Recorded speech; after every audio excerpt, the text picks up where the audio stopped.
कामदं मोक्षदं save ओंकाराय नमो नमः। अज्ञानतिमिरान्धानां ज्ञानं जनं शलाकया नेत्रम् उन्मीलितं येन तस्मै श्रीगुरवे नमः। तस्मै श्रीगुरवे नमः। सिद्धाचलगिरि नमो नमः। विमलाचलगिरि नमो नमः। शत्रुञ्जयगिरि नमो नमः। वन्दन हो गिरिराजने। वन्दन हो गिरिराजने। नीतिसुरेश्वर नमो नमः। हर्षसुरेश्वर नमो नमः।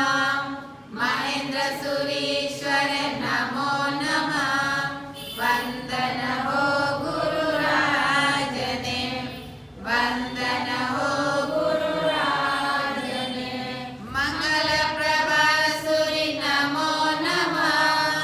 अरिहन्त सिद्धसुरि नमो नमः।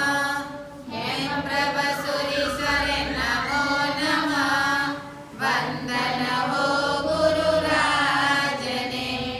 वन्दन हो गुरुराजने। किरणप्रभासिनि नमो नमः। पद्मलतासिनि नमो नमः। प्रसिद्धासिनि नमो नमः। वन्दन हो गुरुराजने। वन्दन हो गुरुराजने। आज अपने परिषण पर्व का तीसरा दिन। दिन कितने जल्दी गुजर जाते हैं। पर्व के दिन बहुत छोटे होते हैं। એટલે ગુજરાતીમાં કહેવત છે કે પર્વના દિવસો બહુ સાંકડા હોય છે। એટલે कि पर्व के दिन बहुत छोटे होते हैं। इतने जल्दी जल्दी जल्दी पास होते हैं, अपने को लगेगा अरे परिषण पर्व आया और पूर्ण हो गया। कोई मालूम ही नहीं पड़ा कि परिषण पर्व में दिन कैसे बीते। पूरी आराधना में हर व्यक्ति लीन होता है। हर व्यक्ति अपनी आराधना में ज्वाइंट होता है। किसी को व्यासना, एकासना, आयम्बी आराधना सामयिक करनी, प्रतिक्रमण करना, जाप करना, प्रभु की भक्ति करनी, स्नात्र पढ़ाना, वो पढ़ाना, पूरे दिन व्यक्ति की आराधना में ही लीन होता है। तो अपन लोग अभी आगे चलते हैं। परिषण महापर्व का तीसरा दिन। अपने कर्तव्य अभी बाकी है। तो तीसरे दिन में ये हर द्वार खुल सकता है। हर द्वार खुल सकता है। अटूट विश्वास चाहिए। हर व्यक्ति के जीवन का द्वार खोलना है तो पहले नंबर में विश्वास बहुत जरूरी है। जब विश्वास ही नहीं है, जब अपने को श्रद्धा ही नहीं है प्रभु के ऊपर, देव गुरु धर्म के ऊपर, तो अपने हृदय का, अपने दिल का द्वार खोलना है तो श्रद्धा चाहिए। हर कार्य बन सकता है, जुटाजुट प्रयास चाहिए। अपनी मेहनत, अपना पुरुषार्थ जो भी व्यक्ति करेगा तो उसका कार्य सफल बन सकता है। लेकिन व्यक्ति घर बैठे ऐसे ही बैठे रहता है, कोई व्यक्ति मेहनत ही नहीं करेगा, पुरुषार्थ नहीं करेगा आगे बढ़ने का, तो वो व्यक्ति आगे कैसे बढ़ सकता है। हर चीज में, संसार में भी कोई भी आपको कार्य करना है तो इसके पीछे आपको पुरुषार्थ करना पड़ेगा, कड़ी मेहनत करनी पड़ेगी, रात दिन एक करना पड़ेगा, तो ही अपना कार्य सफल होगा। चाहे आप खाना बनाओ, चाहे आपका जो दुकान का जो व्यापार करना है, किस कस्टमर को कैसे पटाना है, किसको कैसे बोलना है, वो अपना पुरुषार्थ चाहिए, अपनी मेहनत चाहिए। तो धर्म के कार्यों में भी ये परिषण महापर्व आया है, तो इस परिषण महापर्व में भी बड़ी मेहनत, पुरुषार्थ, श्रद्धा जिस व्यक्ति के साथ है उसका हृदय का द्वार अवश्य में खुल सकता है। हर व्यक्ति के हृदय का द्वार खोलना है। जो व्यक्ति हृदय का द्वार ही नहीं खोलेगा तो उनको हृदय का द्वार खोलने के बाद ही जीवन अपना जागृत बनता है। हृदय का जब द्वार खोलता है तो अपने जीवन को आगे कैसे बढ़ाना, आगे कार्य कैसे करना है, हर व्यक्ति वो खोल सकता है। इस दुनिया में कोई भी कार्य असंभव नहीं है। अपने को ऐसा लगता है अरे मेरे से नहीं होगा, मैं बोलती हो सकता है। कार्य को ऊपर श्रद्धा रखो, विश्वास रखो, पुरुषार्थ करो और मेहनत से आगे बढ़ो। कोई कार्य ऐसा नहीं है कि असंभव हो सकता है, वो कार्य संभव ही होगा, संभव होके ही रहेगा। तो अपने को कार्य को संभव करना है तो ये सब चीजें, सब वस्तु अपने को करनी पड़ेगी। भाव में दृढ़ संकल्प और सम्यक पुरुषार्थ चाहिए। भावों में दृढ़ संकल्प, जो अपनी भाव, अपने हृदय का भाव कि नहीं मेरे को यह करना है तो करना है, मेरे को इतना पैसा, इतनी संपत्ति सुकृत में खर्च करना है तो करना है। आपके निर्दोल गांव में भी इतने भाग्यशाली बहुत है। व्याख्यान पूरा हुआ, कोई भाग्यशाली आया, गुरुदेव 4 किट मेरी गुप्त में लिखो।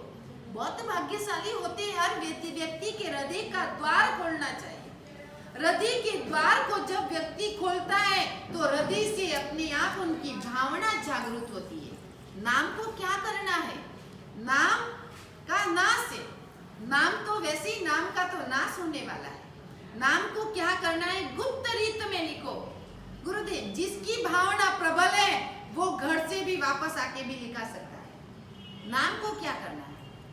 तो हृदय का द्वार खोलना है तो भावों में दृढ़ संकल्प चाहिए। जिस व्यक्ति के अंदर भावों में दृढ़ संकल्प है उनका सम्यक पुरुषार्थ संभव होके ही रहेगा। सम्यक यानी अच्छी बुद्धि। यही तो कि बी गुड, बी ग्रेट और बी गॉड, यानी कि अच्छे बनो। बी गुड यानी अच्छे बनो, बी ग्रेट यानी महान बनो, महात्मा बनो, बी गॉड यानी भगवान बनो। मोक्ष मंजिल ऊपर पहुंचने वाले ऐसी आप भगवान बनो। तो आपको ऐसा बनना है। सम्यक पुरुषार्थ, सम्यक यानी अच्छा, अच्छा, सम्यक यानी अच्छी बुद्धि। गुजराती में कहेवत है कि सारी बुद्धि, यानी कि सम्यक पुरुषार्थ करो। जो मन में, भावों में दृढ़ संकल्प, अच्छे भाव रखो तो अपने आप आपका काम सफल होगा। कभी भी आपका काम असंभव कभी नहीं होगा, वो कार्य संभव होके ही रहेगा। लेकिन अपने में जो संकल्प है, दृढ़ विश्वास है, प्रभु के ऊपर, देवगुरु धर्म के ऊपर दृढ़ श्रद्धा और दृढ़ विश्वास है तो कार्य संभव रहेगा। और आप विश्वास से नीचे गिर गए, श्रद्धा नहीं आपको, तो आपका कार्य भले संभव होने वाला होगा तो भी असंभव होके रहेगा। इसलिए उसमें आप विश्वास रखो। तो तीसरा पर्युषण महापर्व का तीसरा दिन आया है। अब तीसरे दिन में पर्युषण महापर्व अपने को क्या देता है? पर्युषण पर्व से क्या प्राप्त होता है? कर्तव्य तो बाकी है।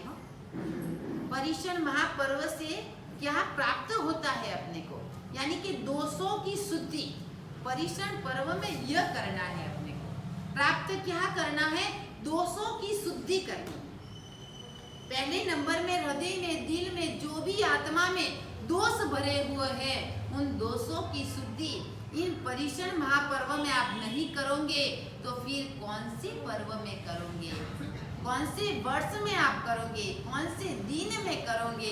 पर्युषण महापर्व ही एक ऐसा पर्व है कि अपने आत्मा की शुद्धि करने के लिए ये पर्व आया है और यही पर्व से आत्मा की शुद्धि होती है।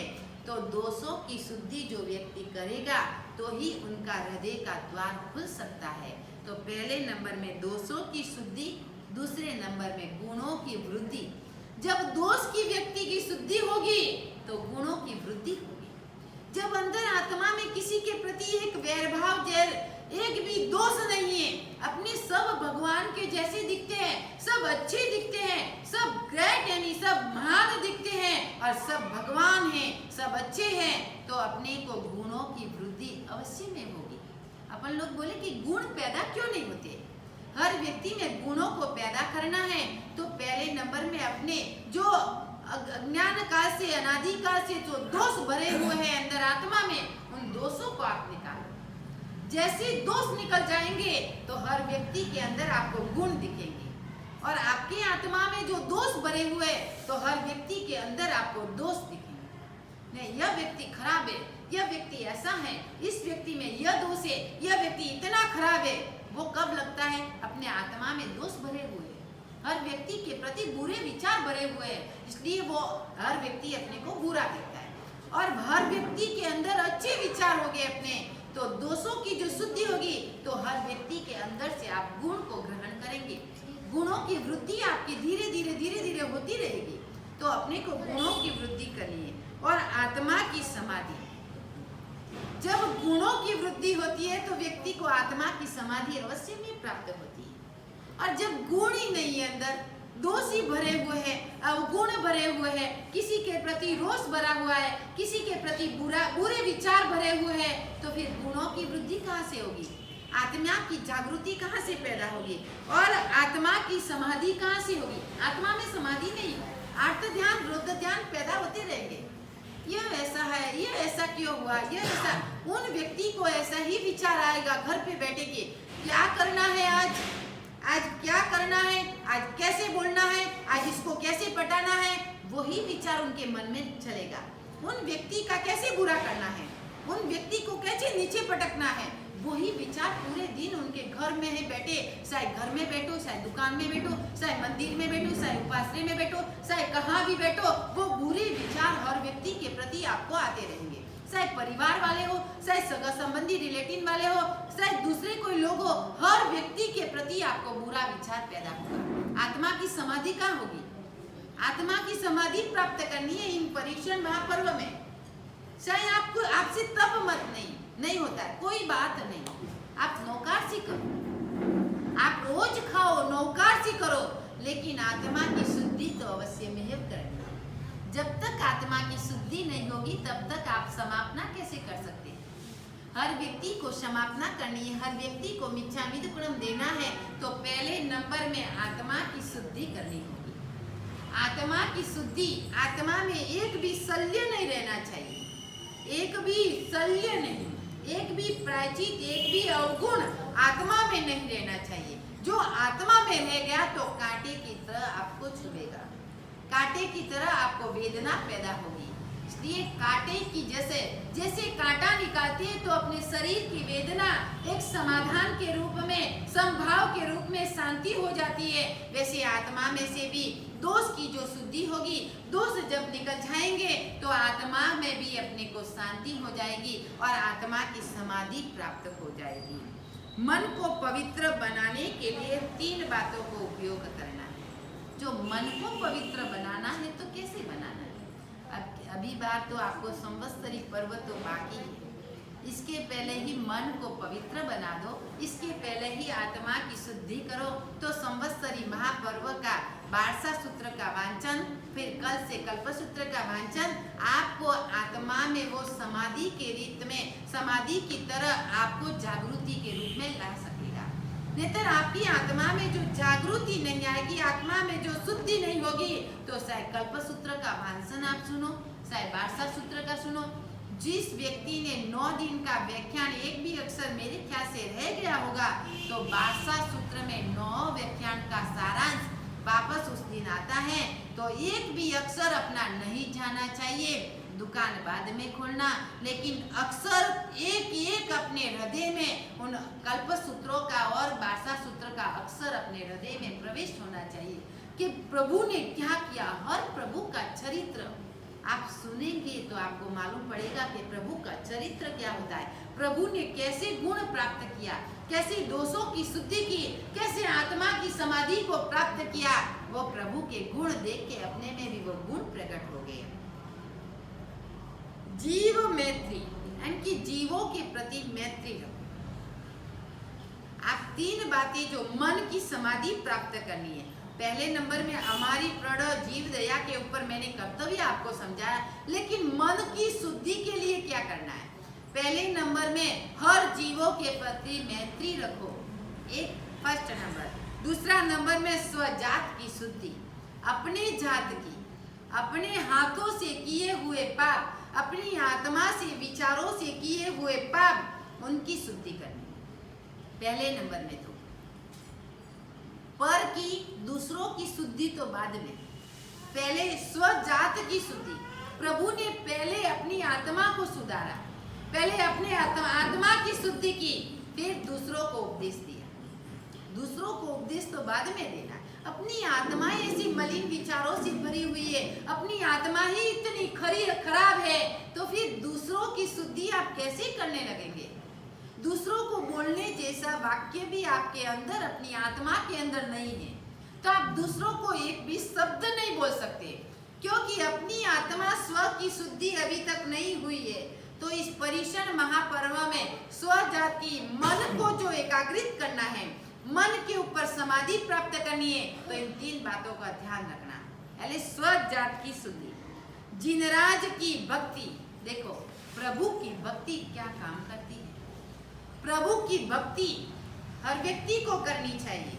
आप ढोलक बजाते, कोई बात नहीं, पुलिस आया तो ढोलक बजानी बंद करो, अपने मुंह से प्रभु की भक्ति करो, एक ध्यान में, लीन में। पहले नंबर में तो चप्पल पहनना बंद कर दो। चप्पल से ही अपने प्रभु की भक्ति अटकती है, चप्पलों से ही प्रभु की भक्ति अटकती है। जो चप्पल पहन के व्यक्ति नहीं आया होगा तो किसी को मालूम नहीं कि ऊपर कितने जन बैठे। हर व्यक्ति क्योंकि जीवों की विराधना करते हैं तो जिनराज की भक्ति अपनी खत्म हो जाती है, इसलिए जीवों की विराधना करनी ही बंद करनी है। 8 दिन चप्पल नहीं पहनना है, जीवों की विराधना नहीं होगी। चप्पल जो व्यक्ति नहीं पहन के आया होता तो कुछ नहीं होता आपको। अरे प्रभु के ऊपर दृढ़ संकल्प रखो, आप प्रभु की भक्ति में आप लीन हो जाओ। चप्पल पहना तो आपकी पोल खुल गई कि इतने जन लोग ऊपर बैठे, किसी को क्या मालूम कितने जन है ऊपर। चप्पल का ढगला हुआ तो फिर आपकी भक्ति भी कम हो गई। भक्ति में व्यक्ति इतने लीन बन गए थे, हम लोग तो आए नहीं, लेकिन छोटे महाराज साहब सब बोल रहे थे, इतने भक्ति में मस्त लीन थे, और एक चप्पल से आपकी भक्ति अटक गई, क्योंकि उन्होंने चप्पल देखा बाहर, ऊपर थोड़ी कोई देखने आया था। धीरे धीरे ढोलक बजाओ, धीरे धीरे ताली बजाओ। प्रभु की भक्ति करनी है तो जोर से ताली बजाएंगे तो ही भक्ति होगी, कोई नहीं। प्रभु की भक्ति अपने धीरे साइलेंट में धीरे धीरे बोलने से भी प्रभु की भक्ति हो सकती है। 8 दिनों में ही व्यक्ति बाहर निकलता है, 8 दिनों में ही व्यक्ति बाहर निकलता है, और 8 दिनों में ही व्यक्ति भक्ति करता है। तो भक्ति करनी है अपनी मर्यादा। जब मर्यादा का उल्लंघन होता है तो अपनी भक्ति अटक जाती है। इसलिए तो एकता सीखो मुसलमानों से, एकता सीखो मुसलमानों से, भक्ति सीखो वैष्णव से। और जैन से क्या सीखना है, क्या सीखना है? आप ही मुंह से बोल दो ना, क्योंकि जैन में एकता नहीं है। एकता है तो मुसलमानों में है, भक्ति है तो वैष्णव में है। उनकी भक्ति देखो आप, एक ध्यान में। आप तो भक्ति करते हैं, मंदिर में बातें करने के लिए आते हैं। कम से कम मंदिर में बातें करनी है तो आप भक्ति में मत आओ। उल्टे आप बातें करेंगे तो आपका कर्म बंधन करके आप बैठ जाएंगे। अरे आप नहीं जाओ भक्ति करने, उधर ही बातें करने के लिए लग जाते, उधर हंसना, बातें करना, वो बहुत गलत है। प्रभु के सामने निरंकारी नदेशी, ऐसे प्रभु परमात्मा जिनराज की भक्ति, आज भी आए जिनराज की भक्ति के मन को जो एकाग्रित करना है, मन को जो अपनी शुद्धि करनी है, आत्मा की जागृति लानी है, तो जिनराज की भक्ति करो। जिनराज की भक्ति में अनंता कर्मों का नाश है, अनंता कर्मों का क्षय होता है। अनंता रावण मंदोदरी नाचते नाचते विक्षेप न हो जाए मंदोदरी को, अपने साथर की जंगा की नस तोड़ के वीणा में लगा दी। वो है भक्ति। आने वाली 24वीं में तीर्थंकर है महाविद्य क्षेत्र में, वो कहलाती है भक्ति। भक्ति कहलाती है मीरा। मीरा ने सब लोगों को पागल पागल समझा था कि ये तो पागल हो गई है, गलिए गलिए फिरती है, मेरा कृष्ण मेरा कृष्ण गली फिरती है, लेकिन भक्ति के पीछे व्यक्ति पागल भी बन गए। चाहे पागल बोलो चाहे कुछ भी बोलो, कोई असर नहीं होता है। अपने प्रभु है। जब प्रभु का वास, जब हृदय में प्रभु का वास जब अंतर आत्मा में होता है, चाहे लोग दुनिया कुछ भी बोलो। आप कोई कपड़े देखने के लिए, आप कोई हंसने के लिए मंदिर में नहीं आते। अरे मंदिर में परिश्रम महापर्व है, कोई नए कपड़े पहन के आएंगे, कोई मेकअप करके, कोई कुछ भी करके आएगा। अपने को तो प्रभु है और मैं हूँ। जितनी भक्ति कपड़े देखने से, जितनी भक्ति प्रभु की करेंगे कपड़े देखे बिना, तो आपकी आत्मा का 8 दिनों में जो 12 महीने में जो भी कर्म बंधन किया है वो कर्मों का क्षय प्रभु का स्वरूप। और मैं प्रभु के सामने देखना, दुनिया से कुछ भी बोलो, दुनिया से क्या लेना देना है, अपने तो प्रभु से बात करनी है। कलाकुंड सूरज जी महाराज जब प्रभु के सामने बैठते तो दुनिया कोई भी बोले, प्रभु और मैं, दूसरा कोई नहीं। प्रभु से बात करनी है, सामने सामने प्रभु में लीन होना है। आंखों जो प्रायश्चित, अपने जो पापों की शुद्धि करनी है, प्रभु के सामने बैठे आंखों में दर्द दर्द एक एक पाप याद करके अपनी शुद्धि के करने के लिए एक एक पापों को याद करना है, तो वो कहलाती है भक्ति। कितनी बढ़िया संध्या भक्ति होती है। किसी को भी चप्पल पहन के नहीं आना है, एक को भी चप्पल बिना हो। अरे आप ऐसे तो देखो कि चप्पल के बिना गुरुदेव, साधु साध्वी, छोटे छोटे जो बड़े बड़े करोड़पति के लोग जिन्होंने दीक्षा ली, वो चप्पल के बिना कैसे चलते होंगे। एक दिन 8 दिन हम लोग भी तो उनकी ट्राई करें। जीवों की विराधना तो नहीं, आप चप्पल पहन के आते हो, कितने छोटे छोटे जीव है। ये बारिश की सीजन में कितने जीवों की विराधना होती है।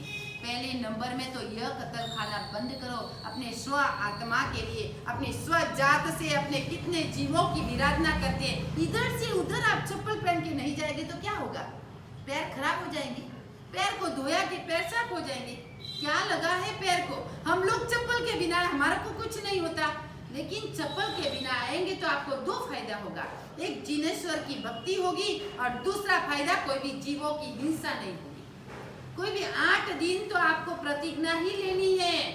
6 दिन बाकी है अभी, आज तीसरा दिन तो हो गया, अभी 6 दिन हमारे को चप्पल नहीं पहनना है। प्रतिज्ञा अपने को कुछ नहीं होगा, पैरों को उल्टे पैर आपके अच्छे रहेंगे। जितना चप्पल ज्यादा पहनते हो उतनी, जितनी विराधना ज्यादा होती है उतना अपने स्व दोषों की शुद्धि नहीं हो रही है। अपनी आत्मा की शुद्धि के लिए करना है तो जिनेश्वर की भक्ति आज भी।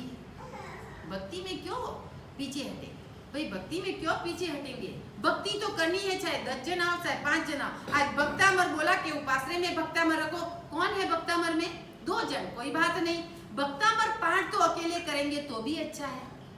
भक्तामर पाठ तो अकेले में ही अच्छा रहता है, कोई बात नहीं। हम तो वैसे ही रोज करते हैं, कोई आए नहीं आए, 6 बज गए हम भक्तामर करने बैठ जाएंगे। किसी को आना हो तो आओ, नहीं आना हो तो नहीं आओ, उनकी मर्जी। क्या करना है, भक्तामर ही तो बोलना है। चाहे 2 जना हो, चाहे 1 जना हो, चाहे 1 भी नहीं आओ, हम तो भक्तामर का पाठ करते ही है, रोज रोज नवस्मरण करते हैं। इसमें कोई तकलीफ नहीं, लेकिन आपके आत्मा की शुद्धि के लिए है। भक्तामर पाठ में एक गाथे में कितनी महत्ता छुपी हुई है, आपको मालूम नहीं। कई प्रकार के रोग, एक श्लोक के ऊपर कई प्रकार के रोग नष्ट हो जाते हैं, लेकिन आपको श्रद्धा नहीं। हर व्यक्ति को अटूट विश्वास, श्रद्धा चाहिए। जो श्रद्धा होगी तो ही काम सफल होगा, असंभव नहीं होगा कभी काम। आप श्रद्धा से कोई भी काम की शुरुआत करो, आपका काम अवश्य में सफल होगा।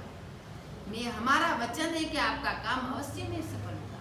तो श्रद्धा रखो, प्रभु के ऊपर श्रद्धा नहीं घटानी है, प्रभु के स्तोत्रों पर श्रद्धा रखनी है। तो वो ही श्रद्धा अपने को आत्मा की शुद्धि कराने के लिए, आत्मा की समाधि प्राप्त कराने के लिए है। अभी परिषण महापर्व यानी आत्मा की सुसुप्त शक्ति को जगाना, आत्मा की शक्ति को जगाना। अब आत्मा में शक्ति तो बहुत है, मैं अनंत शक्ति का धनी हूँ।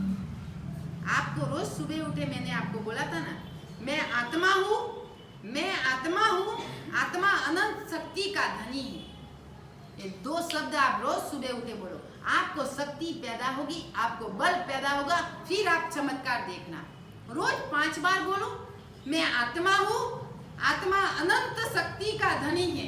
आत्मा में इतनी शक्ति पड़ी है कि आप कुछ भी कर सकते हो, लेकिन उस शक्ति को आप बाहर नहीं निकालते हो। शक्ति अंदर की अंदर पड़ी है, शक्ति को बाहर नहीं निकाल। जो व्यक्ति शक्ति को बाहर निकालेगा, शक्ति को जो मजबूत बनाएगा, वही व्यक्ति आगे बढ़ सकता है। हम लोग तो गांव-गांव फिरते हैं, जो शक्ति मजबूत नहीं बनाते तो कहाँ भी चातुर्मास नहीं कर सकते। हर चातुर्मास में लोग अलग अलग होते हैं, आपके गांव में थोड़ी है।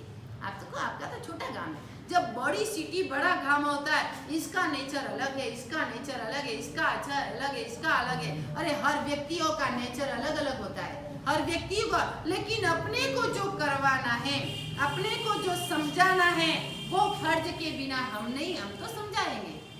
अपना फर्ज हम समझाए बिना नहीं रहेंगे। किसी को ग्रहण करना या न करना वो अपने आत्मा की बात है, लेकिन जो शास्त्र में होगा वो तो हम समझाने वाले हैं। कोई व्यक्ति थोड़ा समझाते, कोई ज्यादा समझाते, कोई कैसा, कोई नहीं समझाते, किसी को नहीं भी आता तो नहीं समझाए। लेकिन जिस व्यक्ति को आता है वो तो समझाए बिना रहेंगे नहीं। आपकी आत्मा में भी तो कभी कभी तो विचार आएगा कि वास्तव में यह सही है, जो भी शास्त्र में लिखा है वो सही है। परिषण पर्व यानी धर्म की कमानी। देखो अभी धर्म कहाँ करते आप? ये परिषण महापर्व की व्याख्या आधा घंटे तो यह फिर कर्तव्य के ऊपर व्याख्या, लेकिन परिषण महापर्व यानी धर्म की कमाई। अब धर्म की कमानी कितने की आपने? 2 दिन तो व्यतीत हो गए आपके, तीसरा दिन है। तीसरे दिन में आपके धर्म की कमानी कितनी हुई? आपकी दुकान की नहीं बोल रही मैं, आपके धर्म की कमानी।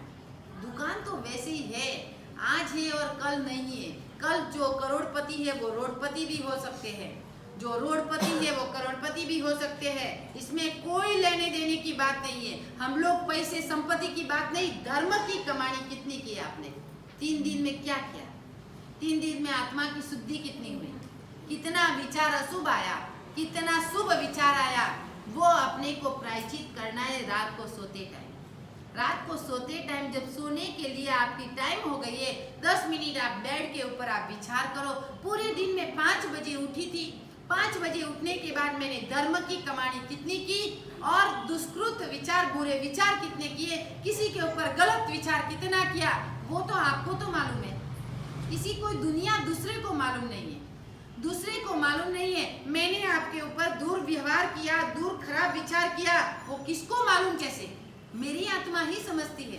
तो आप उनका प्रायश्चित हर रोज सोने से पहले, हर रोज दिन का प्रायश्चित आप अवश्य में कर सकते हैं, अवश्य में। फिर रात को सोए, रात को सपने में भी कभी खराब विचार आया, कभी दुर्व्यवहार हुआ, कभी किसी के प्रति अशुभ विचार हुआ, सपना खराब आया, सुबह उठते ही आपको उसका मिच्छामी दुक्कड़म देके अपने आत्मा की शुद्धि करके फिर आप अपने काम में लग जाओ, तो वो कहलाती है धर्म की कमानी।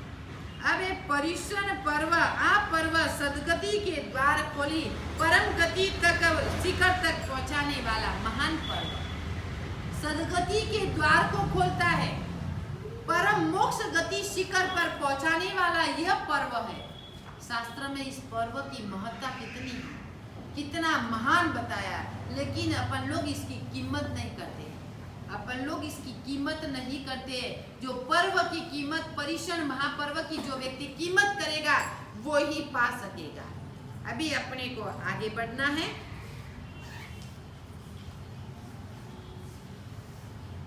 अभी है अपना वार्षिक कर्तव्य। कल 5 कर्तव्य हुए थे, अभी है 6ठा कर्तव्य, महापूजा। महापूजा यानी कि प्रभु की महापूजा भी एक बार तो होनी चाहिए। महापूजा यानी मालूम है? महापूजा यानी म यानी ममत्व का त्याग करना, ह यानी हंटर नहीं खाना नरक के, हंटर नहीं खाना नरक का, यानी कि महापूजा ने पू यानी पवित्र होना, और ज यानी अपने जीवन में जो पवित्र की शुद्धि करनी है तो प्रभु की महापूजा करो। जीवन में जो नरक के हंटर नहीं खाना है, परमाधामी की मारो नहीं खानी है, और मोह ममत्व का त्याग करके, जब मोह ममत्व का व्यक्ति त्याग करेगा तभी नरक के हंटर नहीं खाने पड़ेंगे। और ममत्व का त्याग कब होता है? जब मोह कब त्यागता है? जब ममत्व भाव किसके ऊपर है? फर्स्ट नंबर में, फर्स्ट नंबर में आपको ममत्व भाव किसके ऊपर है? कोई बोले तो अच्छा है, मैं आगे समझाऊं। संपत्ति, बराबर? मैं बोलूं, प्रश्न भी मेरा और जवाब भी मेरा, तो फिर गिफ्ट किसको देना है? कल्पसूत्र गिफ्ट किसको देना? मेरे को ही। प्रश्न ही मेरे को बोलना, जवाब ही मेरे को देना, तो फिर गिफ्ट किसको देना? संपत्ति के ऊपर ममत्व भाव है। तो ये महापूजा क्या अपने को सूचक करती है कि आप प्रभु की भक्ति करो, प्रभु के मंदिर को सजाओ, प्रभु के मंदिर की सजावट करो। महापूजा, हम लोग महापूजा में देवलोक बनाते हैं, नरक बनाते हैं, कई प्रकार की नौकार मंत्र का पूरा सौद पूर्व का सार हम बनाते हैं। क्या बनाना है सब आता है। प्रभु के 27 भाव की रंगोली जो बनानी है तो हम बनाते हैं। पूरे तखतगढ़ में, हमारा राजस्थान में चातुर्मास हुआ था, पूरा लाइब्रेरी 3 थुई का उपाश्रय नहीं है चंदा बहन, 3 थुई का उपाश्रय पूरे अपने जितने 5 फुट जितने प्रभु के भगवान, प्रभु को उपसर्ग हुआ, प्रभु को चंड कौशिक ने डंक मारा, प्रभु के पैरों में खीरो रांधी, पूरे 27 भाव एक कपड़े के ऊपर मैंने ड्राइंग की और सब साध्वी जी भगवंत ने रंगोली हम लोगों ने बनाए। 3 दिन तक पूरे जैन अजैन प्रदर्शन के लिए आए थे। अपन लोग अभी लॉकडाउन में कुछ नहीं कर सकते, बराबर मालूम है, लेकिन प्रभु की महापूजा तो कर सकते हैं, प्रभु के अंदर तो सजावट तो कर सकते हैं। थोड़ा बहुत, थोड़ा इसमें ममत्व भावों को त्याग करना पड़ेगा, संपत्ति बहुत ज्वाइंट करनी पड़ती है। अरे लाखों का उधर भी हम लोगों ने बॉम्बे में करा था, 1.5 लाख का खर्चा होता, बराबर है, लेकिन अब की 1.5 लाख भी नहीं करना अपना, थोड़ा थोड़ा। मैं आपको शत्रुंजय जी का पहाड़ भी बता दूंगी उस दिन। शत्रुंजय जी का पहाड़ भी अंदर करना है, कैसे करना, किस प्रकार करना, मैं कुर्सी के ऊपर आपको आइडिया बता दूंगी कैसे करना, किस प्रकार। हम लोग तो इतना बड़ा भी पहाड़ बनाते हैं। शत्रुंजय जी की भाव यात्रा यानी इधर से लगा लास्ट से लगा बाहर तक इतना पहाड़ भी रानी स्टेशन में चातुर्मास किया, सब ट्रक की ट्रक मिट्टी उतरी और इतना बड़ा पालितना बनाया था, नौटुक सब ऊपर से चढ़ना, पूरे दिन का प्रोग्राम हम सब कुछ करते हैं, लेकिन अपना लॉकडाउन है, कोई कर्म बीच में आ गए हैं। ये तो चातुर्मास आजू बाजू वाले से सब चातुर्मास आपका इतिहास चातुर्मास कहलाता। इतिहास यानी कि आपके शास्त्र में अंकित नाम रहता कि ये चातुर्मास एक निर्दोल शहर का बन गया है, निर्दोल नगर का चातुर्मास, चाहे राजबंदरी हो, चाहे काकीनाडा हो, चाहे विजयवाड़ा हो, एक साइड इतना अच्छा चातुर्मास होता, लेकिन अपने कर्म भी कुछ आपके और हमारे दोनों के कर्म कोई बाकी हो गए, इसलिए ये कर्म भुगतना पड़ता है। नहीं तो चातुर्मास में और खर्च करने वाले लाभार्थी भी बहुत उदार दिल वाले, गुरुदेव कुछ भी कराओ, लेकिन ये लॉकडाउन बीच में आ गया है। ये लॉकडाउन ही अपने को सजा करता है कि आपने पाप कर्म किए हैं, इसलिए लॉकडाउन बीच में आया। लेकिन प्रभु की महापूजा तो अवश्य में आप कर सकते हो। अंदर अंदर सजावट करने में कोई तकलीफ है? कोई तकलीफ नहीं, बाहर की सजावट नहीं, अंदर सजावट करने में आप विचार करना, आपकी इच्छा हो तो हम अपन लोग अष्टानी का महोत्सव हो क्या कहते हैं, अष्टानी का महोत्सव कराएंगे परिषद महापर्व के बाद। जब आपकी महापूजा पांचम के दिन, महापूजा पांचम को होती है या छठ को, महापूजा पांचम या छठ, आप सबको विचार करके, मैं अकेली मेरे हिसाब से नहीं बोलती, हमारा तो कर्तव्य है, समझाना हमारा फर्ज है, करना नहीं करना आपके मन की बात है, लेकिन अंदर सजावट करने में विमल भाई कोई तकलीफ है? कोई तकलीफ नहीं है। अंदर सजावट करना तो महापूजा करवानी है, जिस व्यक्ति को इस महापूजा में भाग लेना है वो ले सकता है। अरे 500 रुपया कोई भी व्यक्ति दिखाएगा तो कितने जितने पैसे अपने पास में आएंगे। यार एक व्यक्ति की इच्छा है कि मेरी तरफ से ही महापूजा करवानी है, तो एक व्यक्ति की तरफ से भी हो सकती है। जितनी अपन लोग करवाएंगे, जितना खर्च होगा उसमें खर्च अपना, जो ज्यादा बजट नहीं है तो ज्यादा है, लाख में ही महापूजा होती है, 1.5 लाख में ही होती है, 2 लाख में ही होती है, 3 लाख में भी होती है, 5 लाख में भी होती है, और 50,000 में भी होती है, 25,000 में भी होती है, जैसी जैसी सजावट।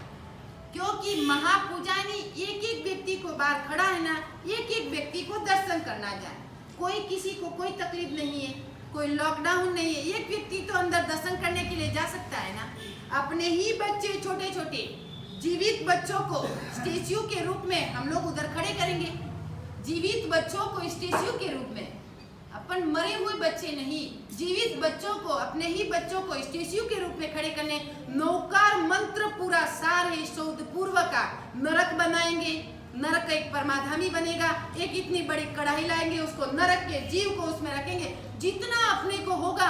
आप बोलो तो इधर, आप बोलो तो मंदिर में, आप महापूजा करनी है, थोड़ा थोड़ा शॉर्ट में भी अपन लोग कर सकते हैं। अरे 25,000 में भी हो सकती है, 10,000 में भी हो सकती है, 15,000 में भी हो सकती है और 5,000 में भी हो सकती है। जैसी अपनी शक्ति, जैसी आप जितनी शक्ति बोलो उतनी शक्ति के अनुसार हम करवा सकते हैं। हम लोग बॉम्बे में भी सब स्टेच्यू बनाए थे, छोटे छोटे बच्चे।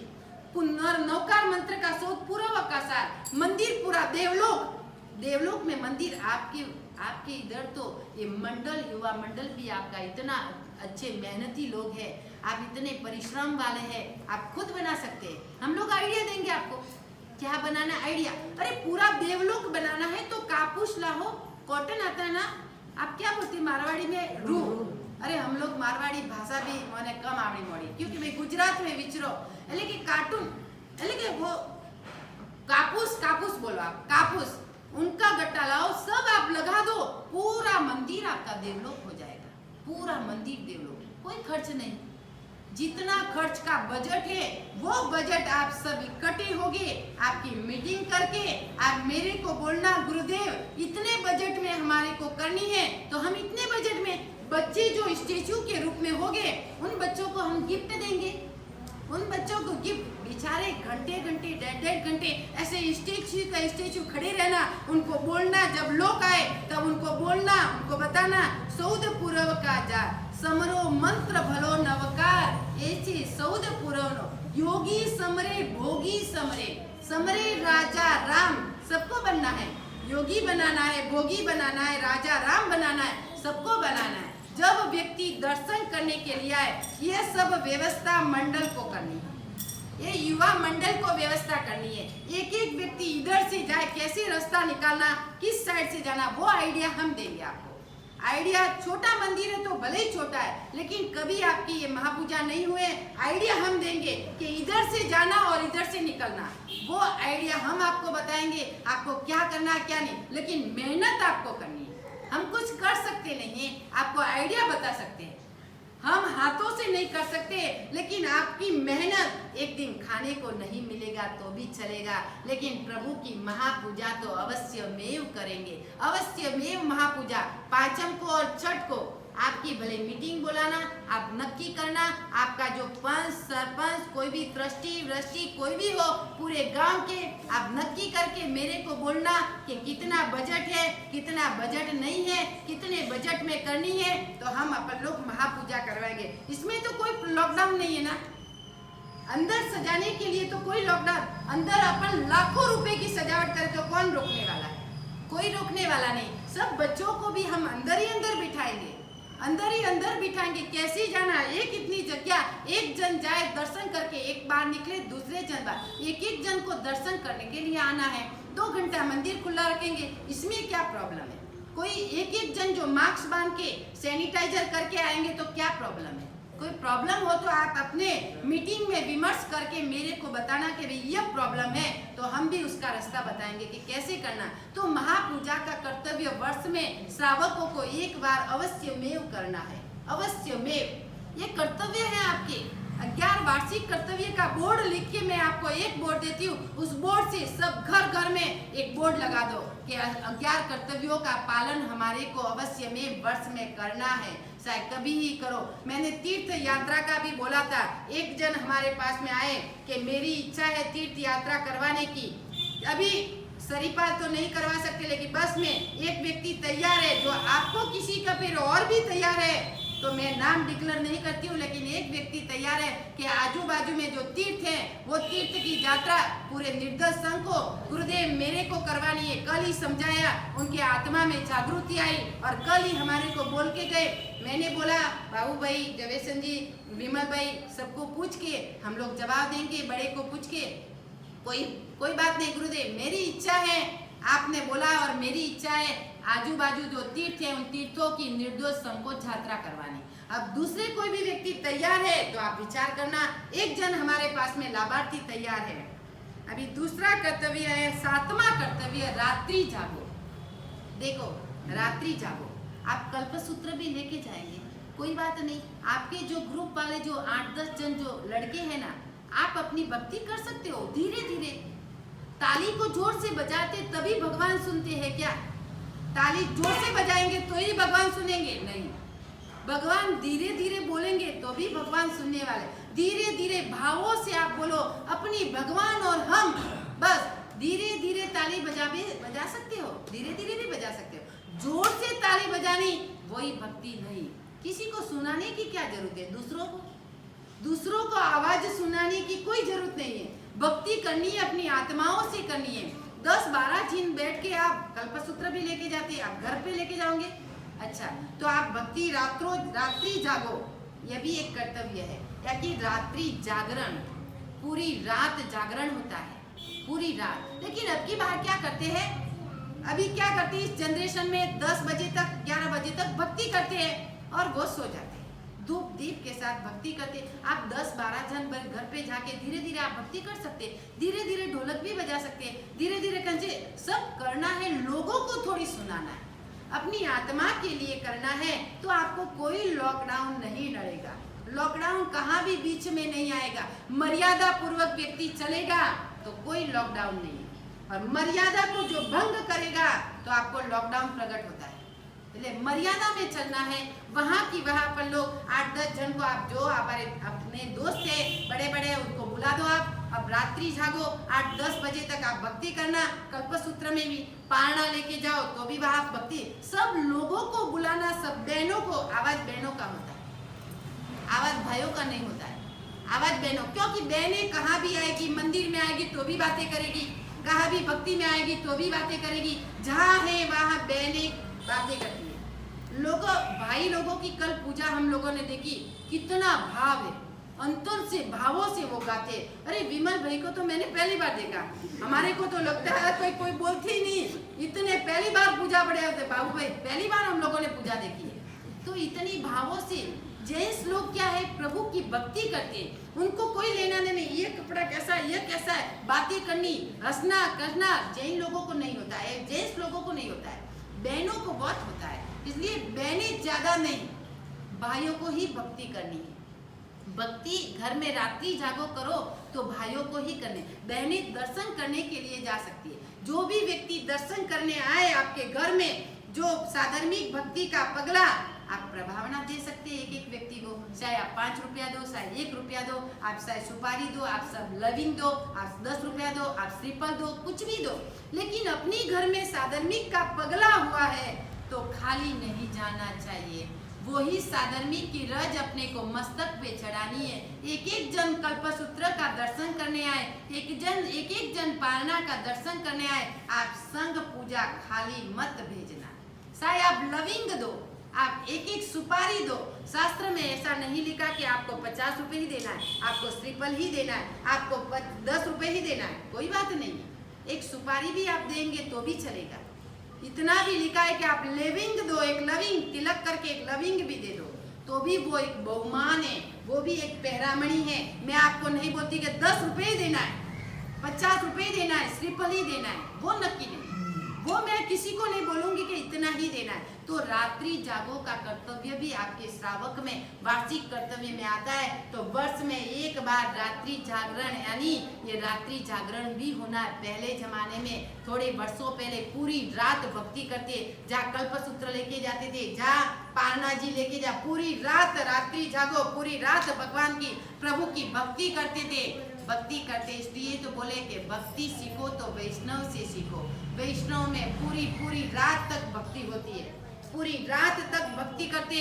शाम से रात से लगा के सुबह 5 बजे तक 6 बजे तक वो भक्ति करते रहते हैं। अपन लोग जगेंगे, आँख खुलेगी, अरे अजी अभी भक्ति चल रही है। इसलिए ही तो भक्ति सीखो तो वैष्णव से सीखो। अपने को भी भक्ति करनी सीखनी है और रात्रि जागो का कर्तव्य पालन करना है। अभी 8वां कर्तव्य है श्रुत भक्ति। श्रुत की भी भक्ति होनी चाहिए। श्रुत की भक्ति कैसे? ये अपने कल्पसूत्र का चढ़ावा लिया, बारसा सूत्र का चढ़ावा लिया, वो शुद्ध वांचन है, वो श्रुत वांचन है। उन श्रुत वांचन में भी इतनी भक्ति, इतना लाभ है, वो भी एक अपना कर्तव्य है। दूसरे नंबर में जहाँ भी सोनेरी बारसा सूत्र, जहाँ भी सोनेरी कल्पसूत्र, जहाँ लिखान होता है, जहाँ पढ़ते छापते हैं, वहाँ भी अपन लोग श्रुत ज्ञान की भक्ति में लाभ ले सकते हैं। तीसरे नंबर में कोई साधु साध्वी पढ़ाई करते हैं, कोई भी साधु साध्वी, आचार्य भगवान जहाँ भी आप मिलने के लिए जाओ, वंदन करने के लिए जाओ, गुरुदेव कुछ लाभ दो। श्रुत भक्ति में आपकी जो श्रुत भक्ति हम करने की मेरी इच्छा है। आपका जो पगार है, पंडित जी जो पढ़ाने आते हैं, जो भी आपका खर्चा है, 1 महीने का खर्चे का लाभ गुरुदेव मेरे को दो। आप कहाँ भी जाए, आचार्य भगवान के बाद, साध्वी जी भगवान के बाद, गुरुदेव के बाद, आपको श्रुत भक्ति का लाभ भी लेना है। जहाँ भी ज्ञान की पुस्तकें जहाँ छपती है, वहाँ भी आपको आपकी शक्ति अनुसार आप लाभ ले सकते हैं। एक ललिंग श्रावक था, ललिंग श्रावक, हीर सूरी जी महाराज साहब के जमाने की बात है, जब हीर सूरी जी महाराज साहब को ये सूत्र, पहले तो ये सूत्र पुस्तक कहाँ थी, ताड़पत्र थे। पहले जमाने में तो देव गणत्री थे, तब 45 आगम एक मुख्य जबान थी। प्रभु ने बताया 45 आगम, प्रभु का निर्वाण हो गया और वो देव गणत्री मुख्य जबान थी। अभी उनको भी लगा कि धीरे धीरे वो आगम भूलने जा रहे हैं, भूलने। सब बलबीपुर में 500 साधु के समान नीचे भोयरे में देव गणत्री साधु भगवंत विराजमान है। वह बलबीपुर में ही उन सूत्रों का, इन कल्प सूत्र का, इन आगमों का जब लिखान शुरू हुआ, सब गुरु भगवंतों को बिठा दिया। जितना मेरे को याद है उतना आप लिखो, इतना आप लिखो, क्योंकि अभी मैं भूल जाऊंगा, और भूल जाऊंगा तो ये ज्ञान का विक्षेप हो जाएगा। ये ज्ञान अपने को दूसरे के तरह दूसरों के पास कैसे पहुंचेगा। अपने बात में तो जो ग्रंथ लिखा हुआ है कल्पसूत्र, वही अपने पास में है। भद्रंकर सूजी महाराज साहब ने लिखा हुआ कल्पसूत्र, हमारे तो आचार्य महाराज साहब का लिखा, लेकिन भद्रंकर सूजी महाराज साहब का वो कल्पसूत्र आता, वही लिखा है। लेकिन ये देव गणत्री ने 45 आगमों की व्याख्या सब साधुओं को बिठाया और लिखान चालू किया ताड़पत्र के ऊपर। ये ताड़पत्र बहुत महंगे मिलते हैं। ताड़पत्र, वो ललिंग श्रावक हीर सूरी जी महाराज साहब के टाइम में, हीर सूरी जी महाराज साहब को अभी लिखान शुरू करना, लेकिन ताड़पत्र नहीं है, कहाँ से लिखेंगे। और ललिंग श्रावक बहुत साधारण परिस्थिति का, मीडियम परिस्थिति है, पैसे वाले नहीं आपके जैसे, मीडियम परिस्थिति। गुरुदेव के पास है, गुरुदेव आशीष बरसाओ, आशीर्वाद दो।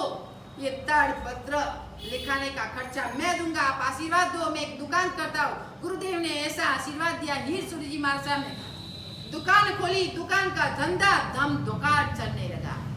अरे महीने, 2 महीने, 4 महीने के बाद गुरुदेव के पास आया, गुरुदेव जितना भी ताड़पत्र का खर्चा है वो मेरा।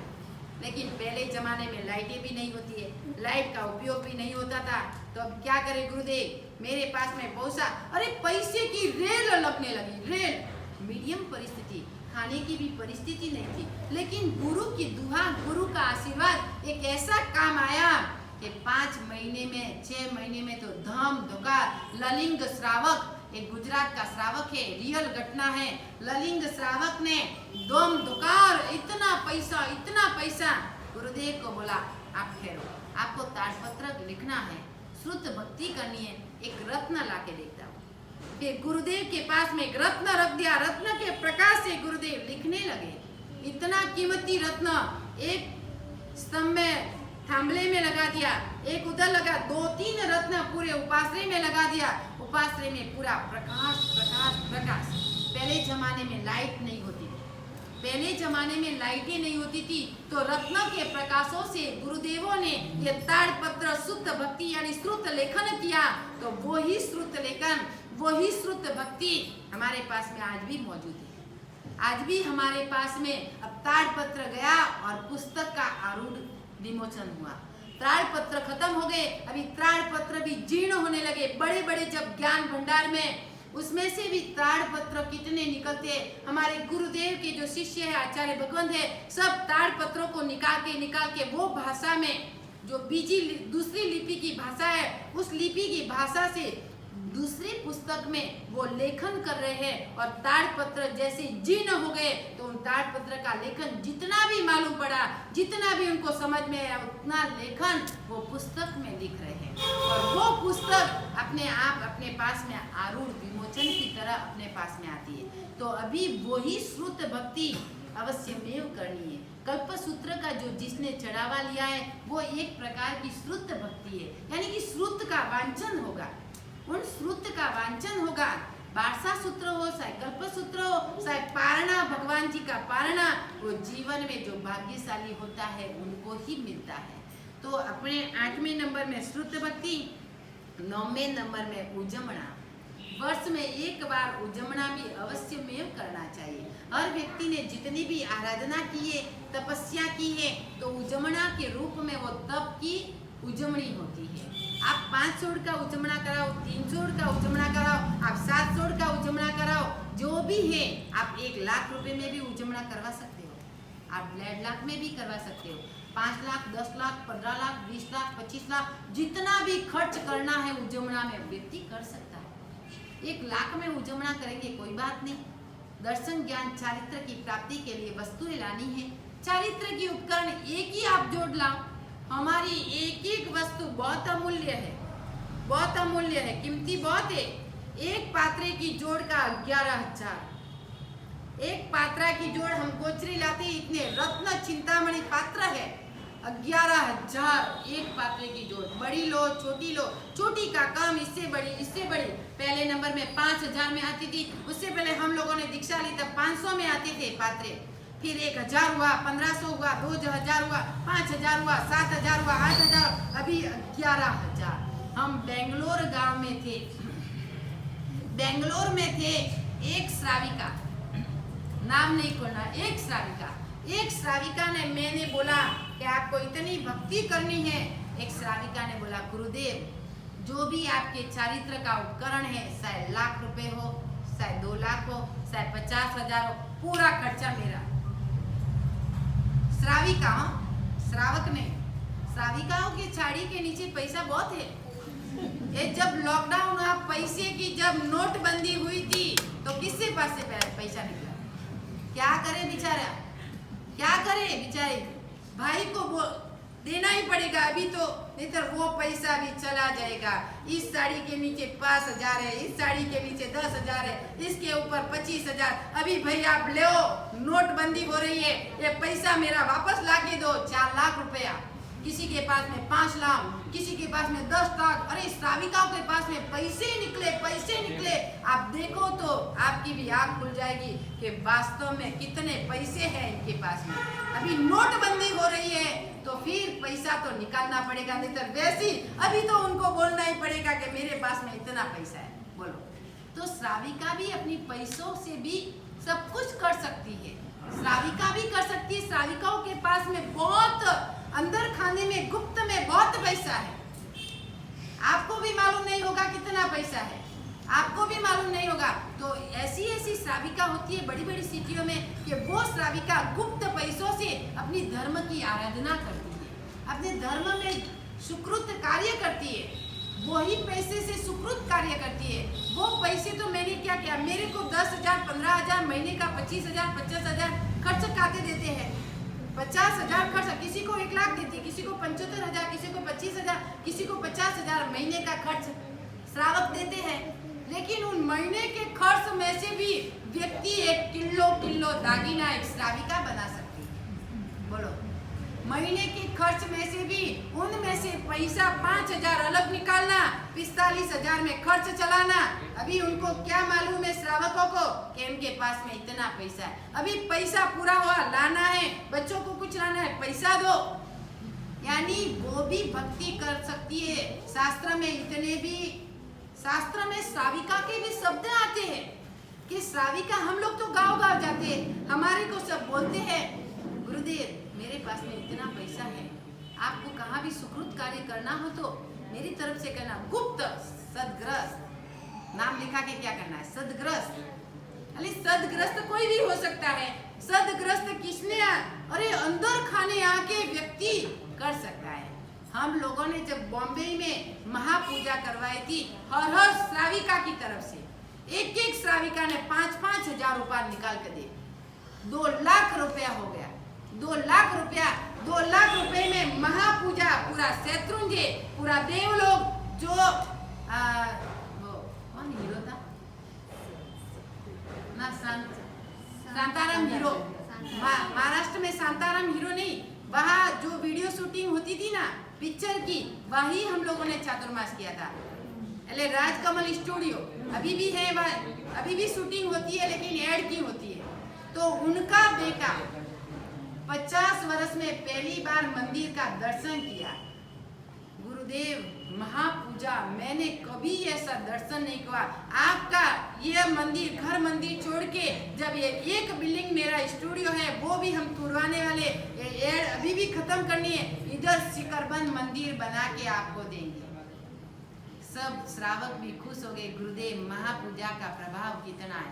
कहीं बॉम्बे से कहाँ से लोग रात को 11 बजे तक कितने हजार लोग दर्शन करने के लिए आए। तो महापूजा भी है अपनी, अभी है अपना उजमना भी ऐसे 1 वर्ष में करवाना चाहिए। तीर्थ की यानी कि तप की उजमनी, जो तप आपने किया है उनकी उजमनी भी आपको होनी चाहिए। अभी है तीर्थ प्रभावना, पहले कल भी मैंने बोला था तीर्थ यात्रा यानी कि तीर्थ प्रभावना, तीर्थ की प्रभावना करनी है। वो कैसे करनी है तीर्थ की प्रभावना? ये एक प्रकार की जो संघ पूजा है वो भी एक जिन शासन की प्रभावना है, जिन शासन की प्रभावना है। अब तीर्थ की प्रभावना, जहाँ भी आप तीर्थ के दर्शन करने के लिए जाओ, एक नियम है तीर्थ में जहाँ भी जाओ आप साब आती है ना, साब, एक साब में स्नात्र का सामान, एक साब में स्नात्र का सामान लेके जाओ।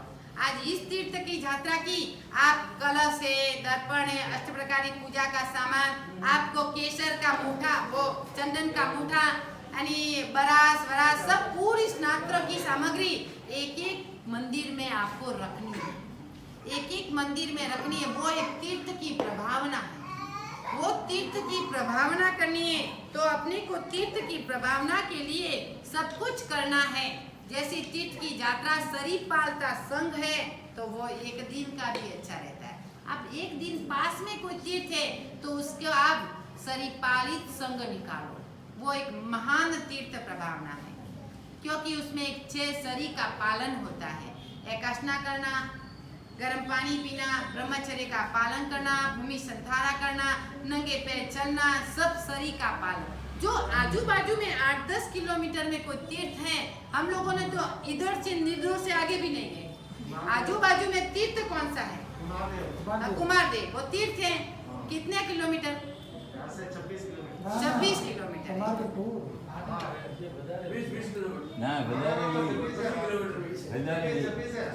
इतना तो आप चल नहीं सकते।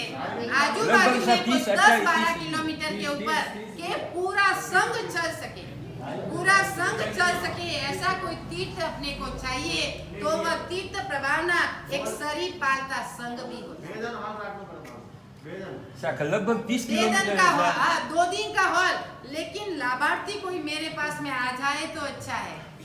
वो अपने को संघ निकाल। अरे आपने जो जिस व्यक्ति ने बोला बस की यात्रा बराबर है, वो भी एक तीर्थ यात्रा, लेकिन जब तीर्थ की प्रभावना करनी है, तीर्थ की जिन शासन की प्रभावना करनी है तो शरीर पालता संघ, शरीर पालती संघ निकालना पड़ता है। वही तीर्थ की वो संघ माला आप पहन सकते हो, भले कोई बात नहीं, 1 दिन का संघ, 2 दिन का संघ, 3 दिन का संघ, लेकिन एक तीर्थ की प्रभावना होती है। उसमें बाजते गाजते अपन लोग स्नात्र का सामान हाथ में उठा के अपन लेके जाएंगे तो वो एक तीर्थ की प्रभावना होती है। आप किसी लाभार्थी की इच्छा हो, घर जाके भी किसी की इच्छा हो तो मेरे को बोलने के लिए आ जाना आप, कोई बात नहीं, मैं कोई अपना नाम डिक्लेयर करने वाली नहीं पहले से। जो आपकी भावना हो तो कोई भी, इसमें कोई खर्च नहीं है। कम से कम आपके इधर लोग कितने होंगे? कम से कम 100 लोग, बराबर 100, कम से कम 100 लोग। अभी 100 लोगों का खाना बनाना, 6 साध्वी जी भगवान, 2 रसोईया आ जाए तो इनका खर्च का बजट कितना है? आप घर जाके विचार करना क्या करना है। पहले दिन उनको लाके सोना है, दूसरे दिन कुमारदेव की यात्रा करनी है, बाद में हम लोग विहार करके आगे चल जाएंगे और आपको वापस निर्दोल रिटर्न, क्योंकि आपको पहुंचाने के लिए तो आना ही पड़ेगा, पहुंचाने के लिए तो आने। हम 8.5 महीने आपके इधर रहे और आप 2 दिन के लिए पहुंचाने के लिए हमारे साथ में नहीं आएंगे? पूरा गांव, अरे एक भी बच्चे को क्यों नाराज करना है? इसलिए ही तो हम लोग बोले क्या हम शरीपात संग लेके जाएंगे तो पूरा निर्दोल, कि देखो भाई भक्ति राजबंदरी वाले को बोलो, काकीनाडा वाले को बोलो, विजयवाड़ा से बोलो कि देखो निर्दोल गांव की भक्ति को देखो, एक भी व्यक्ति हमारे को छोड़ने के लिए तैयार नहीं है, पीछे पीछे आ रहे हैं। लेकिन क्या करें, उनको समझा के भी वापस भेजना पड़ेगा, उनको समझा के भी वापस घर भेजना पड़ेगा। इसलिए उनको वापस अभी हम रिटर्न कर रहे हैं। 2 दिन हमारे साथ में आए, उनका बहुत लाभ है। तो तीर्थ की प्रभावना करनी है। जिस व्यक्ति की इच्छा हो, आप बजट निकालो, पहले घर जाके विचार करो, कैलकुलेटर हाथ में ले लो, बजट निकालो, कितना बजट आता है, मेरा बजट इतना है कि नहीं है। जो इतना बजट मेरा है तो मैं गुरुदेवों को आज ही खुशखबरी का मैसेज 3 महीने पहले ही मैसेज पहुंचा दो, तो हमारे को भी खुशखबरी होगी कि नहीं, निर्दोल गांव हमारे को अभी छोड़ने वाला नहीं है। बस हमारे साथ में ही 2 दिन तो वो आने वाले है। तो वो तीर्थ प्रभावना का कर्तव्य है। 11वां कर्तव्य है आलोचना। 11वां कर्तव्य आलोचना। एक कर्तव्य बाकी है, कांति भाई 10 मिनट बैठना। हाँ, एक कर्तव्य आलोचना, यानी कि जीवन में पापों की शुद्धि करनी है। जो भी पाप आलोचना जिसको भी लेनी है, हमारे गुरुदेव का एड्रेस भी आ गया है, स्पीच पोस्ट बाकी है, चालू है। जिसको भी आलोचना लेनी है पर्युषण महापर्व के बाद, भव आलोचना, वो भव आलोचना हम दिलाएंगे आपको। और इसकी आलोचना की जो भी बुक है, जो भी लेटर है, वो गुरुदेव के पास पहुंचाएंगे। आपका एड्रेस लिखना, आपके एड्रेस में गुरुदेव के हिसाब से आपके एड्रेस ऊपर वो आलोचना आ जाएगी। तो जीवन में अपने जो भी पाप किए हैं, जीवन में जितने साल के हो गए, जन्मों से जब समझन आई, 5 वर्ष के हुए तब समझन आई, 7 वर्ष के हुए तब समझन आई, जिससे आप पाप किया है। 7 वर्ष का था मैं 8 वर्ष का था तब मैंने ये पाप किया, मैंने चोरी की, मैंने झूठ बोला। जो आपको जितना भी याद आए वो आप एक पुस्तक में लिख दो, एक डायरी में आप लिख दो। आपके अंदर का जो भी खराब विचार, जो भी खराब पाप, जो भी है, आप डायरी में लिख के आप अपना लेटर पोस्ट करके दे दो। हम लोग दूसरे में आपका लेटर हम नहीं पढ़ेंगे, आपकी आलोचना हम नहीं पढ़ेंगे। गीतार्थ गुरुदेव गच्छाधिपति है, वो महान गच्छाधिपति है, वो उनके हाथों से ही वो आलोचना आपको भेजेंगे। आपको आलोचना वर्ष में एक बार लेनी जरूरी है, हर वर्ष से लेनी चाहिए। जितने वर्षों से समझना है अभी तक आप ले लो, फिर 12-12 महीने से प्रायश्चित करना बहुत जरूरी है। अठम तब की आलोचना आती है, उससे आपका आलोचना प्रायश्चित नहीं होगा, लेकिन अपने दोषों का प्रायश्चित करना है। तो अपनी बुक में, हमारे पास में बुक भी है, हम आपको पूछेंगे भी आपने ये पाप किया, ये पाप किया, ये पाप किया। आप श्राविका के पास से लिखा सकते हैं। श्रावकों को अपने मन से ही अपनी डायरी में लिख के रखना आलोचना, और वो कागज पैक करके हमारे को देना, हम गुरुदेव के पास पहुंचा लेंगे और गुरुदेव से आपका एड्रेस के ऊपर आलोचना आपकी आ जाएगी। तो वर्ष में वो आलोचना भी करनी है। अभी लास्ट में है 12वां पौषध व्रत। अब पौषध व्रत तो इस जनरेशन में बंद ही हो गया, पौषध व्रत तो बंद हो गया। पौषध व्रत, पौषध भी जीवन में एक करना चाहिए, लेकिन पौषध व्रत क्यों नहीं करवाते? बहनों की इतनी गंदी आदत है, सब इतना गंदा करते हैं, तो सब जगह पौषध ही बंद कर दिया। अरे मात्रा कैसे पलटना, किस पर अभी अपना ऊपर बना हुआ है, चलो आप भी पौषध ले सकते हैं, लेकिन जिस व्यक्ति को मात्रा जो ऊपर पलट सकते हैं वो व्यक्ति पौषध ले सकते हैं। उनको हमारी छुट्टी है, आप संवत्सरी के दिन पौषध लो, हम दिला सके। बड़ा हॉल है, आप 25 जन भी सो सकते हैं इधर, हमारे को कोई प्रॉब्लम नहीं है, हम तो अंदर भी सो जाएंगे, इतना बड़ा हॉल है। लेकिन मात्रा ऊपर पलटना है, नीचे नहीं, इधर गटर में नहीं। गटर में आप पलट के जाएंगे, इधर हमारे गर्म पानी करते हैं, और गर्म पानी जहाँ आपके पीने का पानी होता है, एक में आपके घर की बात करूं मैं, जहाँ आपके घर में पीने का पानी रखते हैं उधर मात्रा बढ़ते, आप उधर डालेंगे पैसा। क्यों? आपका घर है इसलिए। ये उपासरा अपना घर नहीं है, उपाश्रय अपना घर नहीं है, उपाश्रय ही तो अपना घर है। जहाँ पानी होता है गर्म, वही मात्रा करके आप लोग वही मात्रा डाल के जाएंगे। इधर भी कोई लोग रहते हैं, कोई बंद नहीं है उपाश्रय, बंद नहीं है उपास्य। आप इतनी आसाधना करेंगे, इतनी गंदगी करेंगे, इससे ज्यादा तो संडास का उपयोग करना, बाथरूम का उपयोग करना अच्छा है। जो आपको जरूरत है आप बाथरूम का उपयोग करो। अरे आपको नहीं होता है, आपको सहन ही नहीं होता है तो बाथरूम का उपयोग करो, लेकिन इधर उधर गटर में पानी आप मत डालना। वैसा मेहरबानी करके हाथ जोड़ती हूँ, गटर में पैसा मत डालना। जहाँ भी उधर डालते हो आप, वहाँ गर्म पानी होता है और पीने का पानी होता है, पीने के पानी के टोप भरे हुए हैं और वहाँ ही आप डाल के जाएंगे तो कितनी गंदगी होती। आप औषध लेना हो तो औषध ही लो। मात्रा पलटने के लिए ऊपर सुविधा बनाई रखी है आपने। हम लोगों भी ऊपर जाते हैं, ऊपर मात्रा पलटने के लिए सब कुछ सुविधा है, तो आपको औषध लेने की इच्छा हो तो ले सकते हैं। पर्युषण महापर्व में एक औषध व्रत तो अपने को अवश्य में करना है, तो वो लास्ट में आता है सुदर्शन सेठ। जब सुदर्शन सेठ और कपिल सुदर्शन सेठ और एक श्रावक था।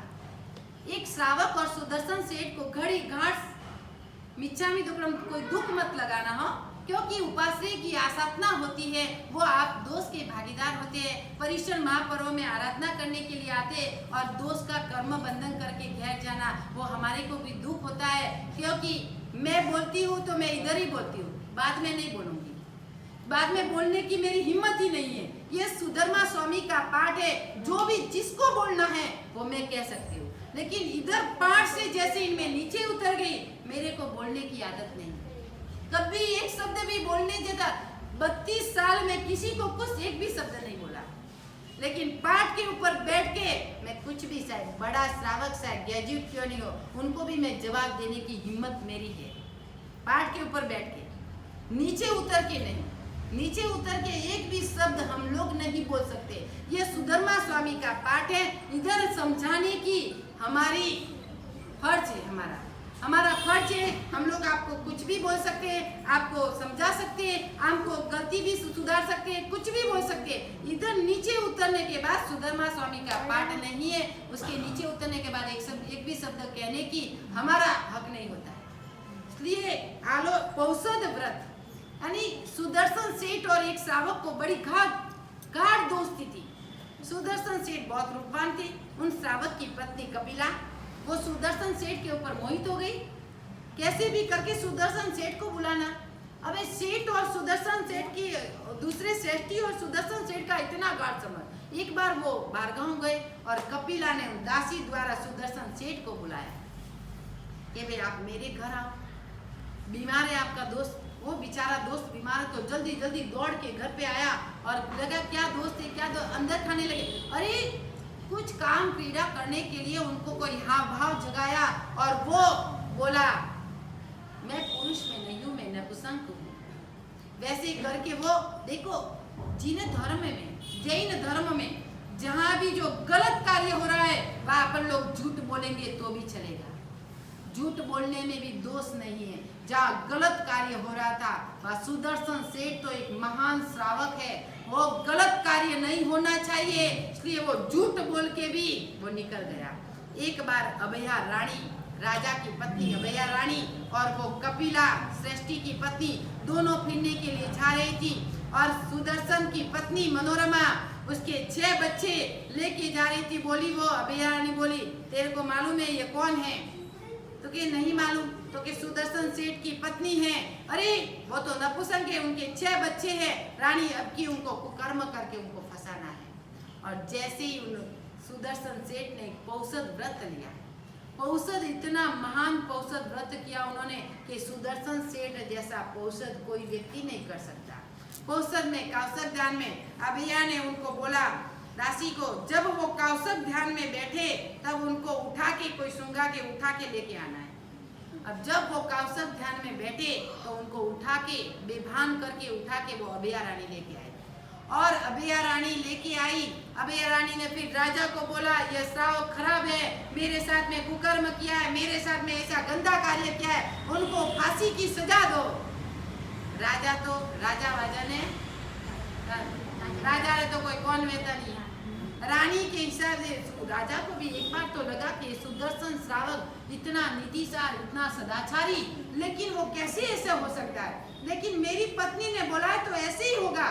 और उनको फांसी की सजा, सूली की सजा। अब सुदर्शन श्रावक सूली की सजा के ऊपर बैठे बैठे भी क्या कर रहे? दृढ़ संकल्प चाहिए, श्रद्धा चाहिए, विश्वास चाहिए। हर व्यक्ति को नौकार मंत्र के ऊपर विश्वास है।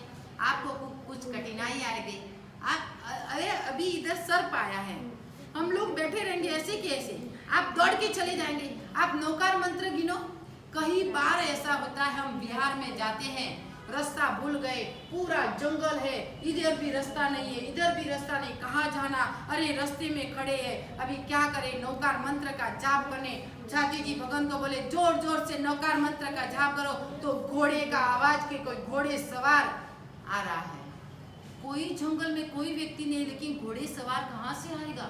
ये नौकार मंत्र में 1000 देवी देवताओं का वास है। आपके घर में कठिनाई आ जाए कोई बात नहीं, आप डरो मत कठिनाई से, जोर जोर से बास्य जाप करो। बास्य जाप में इतनी ताकत है, आप मन में नौकार मंत्र गिनेंगे ना, वो काम का नहीं। बास्य जाप नमो अरियंताणम, नमो सिद्धाण, एक एक शब्दों में 1000 देवी देवता का वास है। एक शब्द में आपका कुछ भी कठिनाई कभी भी आ जाए, आप भाष्य जाप नौकार मंत्र का जाप करो। जाप से भी हमारे गुरुदेव 3 दिन से बोलना बंद हो गया था। गुरुदेव डॉक्टर ने बोला धर्म सुनाओ, कुछ होने वाला नहीं, अब घर लेके जाओ। 3 दिन नौकार मंत्र की धुन, एक साध्वी जी की पूरी हुई, दूसरी की पूरी थी, पूरी रात। तीसरे दिन तो बोले 14 का प्रतिक्रमण कराओ, वो है नौकार मंत्र। इसलिए तो नौकार मंत्र की हम के कर्मों का क्षय किया एक नौकार मंत्र से। गुरुदेव ने नौकार मंत्र से एक शक्ति जन्म मिला था। उसके बाद तो कितने महीनों के बाद वो काल धर्म हुए, 4 महीने मेरे ख्याल से। गुरुदेव का चातुर्मास था। गुरुदेव जब वहां थे तब गुरुदेव के वासक्षेप से प्रभाव से गुरुदेव ने बोला घर लाओ, वासक्षेप डाला, नौकार मंत्र किया, उठ के बैठ गए। जीवित दान मिला वापस। गुरुदेव जब 5 महीना तक गुरुदेव रहे तब तक कोई कुछ नहीं हुआ। जब गुरुदेव का ब्याह हुआ, काल धर्म काल धर्म हुए तो अभी एक गुरुदेव के छोटे आचार्य भगवान वहां विराजमान। काल धर्म हुए तो ये आचार्य मार साहब उधर थे। ऐसे अपने नौकार मंत्र में इतनी ताकत है, तो वही सुदर्शन सेठ श्रावक सूली के ऊपर भी उनको फांसी, गला में फांसी डाले, जोर जोर से बास्य नौकार मंत्र का जाप करे। अरे नौकार मंत्र के जाप में इतना लीन हुआ, इतना लीन, उनको मालूम ही नहीं कि गले में फांसी है, गले में फांसी है, मेरे को दंड दे रहे, मार रहे, क्या कर रहे, कोई मालूम नहीं। इतने एकाग्रचित्त बने गए कि राजा को मुंह में खून आने लगा। राजा सिंहासन से नीचे पड़ गए और वो सूली का सिंहासन बन गया। वो थे सुदर्शन श्रावक। ऐसा पौषध व्रत में भी इतने दृढ़ रहे, लेकिन पौषध व्रत को नहीं पारा। पौषध में लेके गए, पौषध व्रत में थे, इतने दृढ़ थे।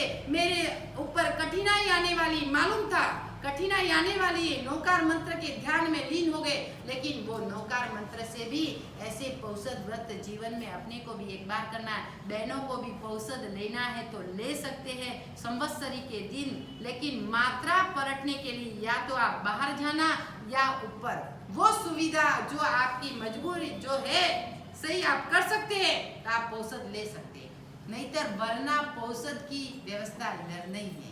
हम लोग 2 माल ऊपर चढ़ के जाते हैं, आप भी एक बार तो 2 माल ऊपर चढ़ो, कितनी बार आपको भी ऐसी आदत पड़ जाएगी कि वास्तव में पालीताना की यात्रा 3000 और इतने सीढ़ियों की यात्रा करते हैं, तो कम से कम हम भी एक बार तो ये हमारी परिश्रम पूरा हो जाएगा, हमारी मेहनत हो जाएगी और संडास बाथरूम का उपयोग आपको नहीं करना पड़ेगा। एक दिन ले पौषध जिसको लेना हो, आप जो ऊपर जा सकते हो तो पौषध ले सकते हो, पौषध की मनाही नहीं है हमारे को। और नहीं जाने में जो प्रॉब्लम है तो पौषध की व्यवस्था इधर नहीं है। पौषध व्रत एक जीवन में एक तो करना ही चाहिए, श्रावकों को भी करना चाहिए। तो ये 12 कर्तव्य, वार्षिक कर्तव्य अपने पूरे हुए। अभी परिषण पर्व में कल्पसूत्र का कल गौराना है, उसका 8 प्रकारी पूजा का चढ़ावा और 5 ज्ञान पूजा।